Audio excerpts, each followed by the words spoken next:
on parlait tout à l'heure de l'IA, parce qu'on en parle beaucoup dans cette émission. Qu'est-ce que l'IA pourrait t'apporter, toi, dans tout ce que tu fais en tant que journaliste et dans l'innovation à TF1? Tu la vois comment, l'IA, en tant qu'aide? C'est en tant qu'aide, exactement, je la vois comme une aide. Je la vois comme une aide dans beaucoup de choses. Tous les métiers ont une part de tâches de tâches qui restent humaines et que l'IA ne pourra pas faire aussi bien, en tout cas à court terme. Et il y a une part de tâches un peu fastidieuses qu'on a tous dans nos métiers. Et vous êtes tous journalistes ici, vous savez que nos métiers, parfois, ils sont faits de petites tâches fastidieuses, un peu artisanales, etc.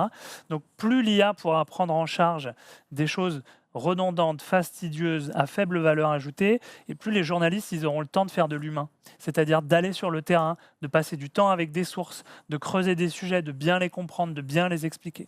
Et donc je vais te donner un exemple très simple.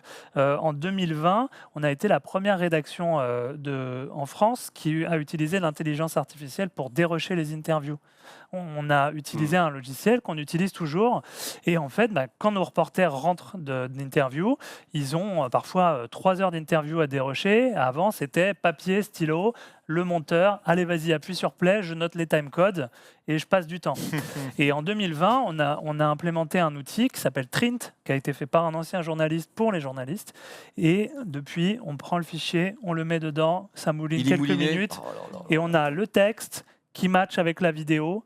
On cherche, tiens, quand est-ce qu'il m'a parlé de la course automobile? Tu tapes course automobile, il te retrouve les 3 moments où il l'a dit.